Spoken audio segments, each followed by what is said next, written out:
Call them the poor man's answer to the rubber boot. Centuries ago, farmers chipped out holes in wooden blocks to keep their feet dry. Over the years, the blocks were refined into inexpensive but durable footwear. Today, they're most commonly associated with the history and tradition of the Netherlands. How they're made remains as basic as the shoe itself.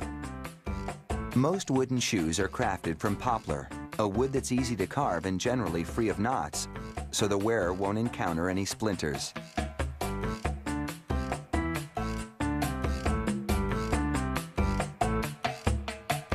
A worker feeds pieces of poplar into a bandsaw, careful to toss any pieces with defects.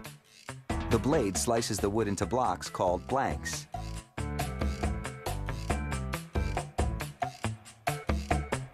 The factory uses vinyl patterns like this one to create the shape of the shoe. There's a pattern for each size of every clog style. A worker locks the pattern into a duplication machine called the shaper. Then right next to it, 2 blanks.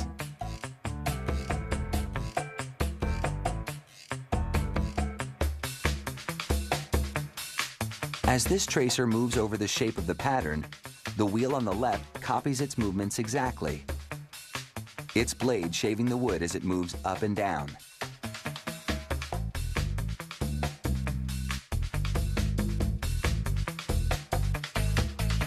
There's only one pattern loaded, yet the machine carves out a pair of shoes. That's because the wheel on the far left spins in the opposite direction.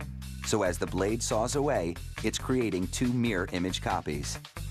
That allows the machine to carve out both a right and a left shoe simultaneously.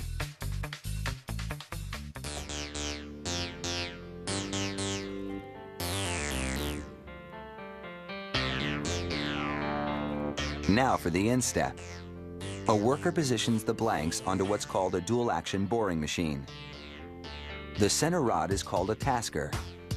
Its rolling head follows the curves inside the pattern. Spoon bits on either side of it copy the tasker's movements, gradually carving out the inside of the shoes. Now, workers shift the angle so the spoon bits can get in deeper, boring all the way to the front of the shoe.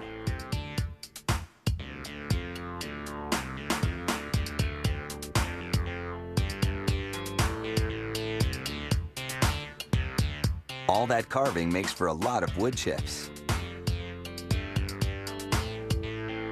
After a drying period, the toe knobs are cut off with a bandsaw, and the clogs are inspected for any flaws.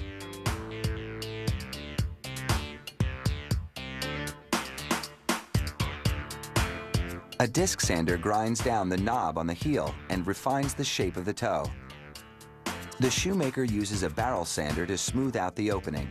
Then they switch to a balloon sander. This sander has an air-filled sack inside it that flexes to the shape of the shoe.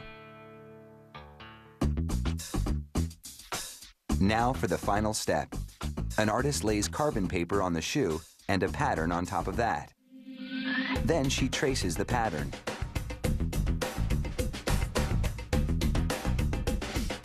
The carbon sheet transfers the design to the wood.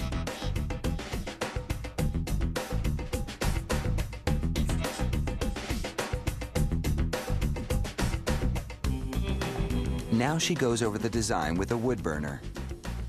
She changes tips and varies the temperature according to the size and depth of the line she's burning. This design commemorates Holland. Holland, Michigan, that is.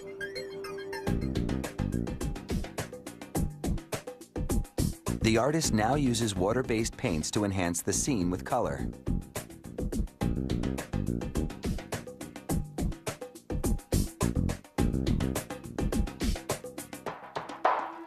She applies 3 coats of a water-based varnish to preserve the artwork and help keep the shoes clean.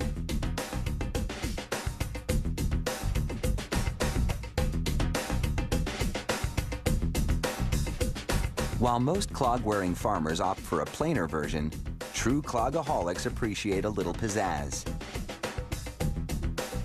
But they'll leave crafting the clogs to the experts, because they've got some pretty big shoes to fill.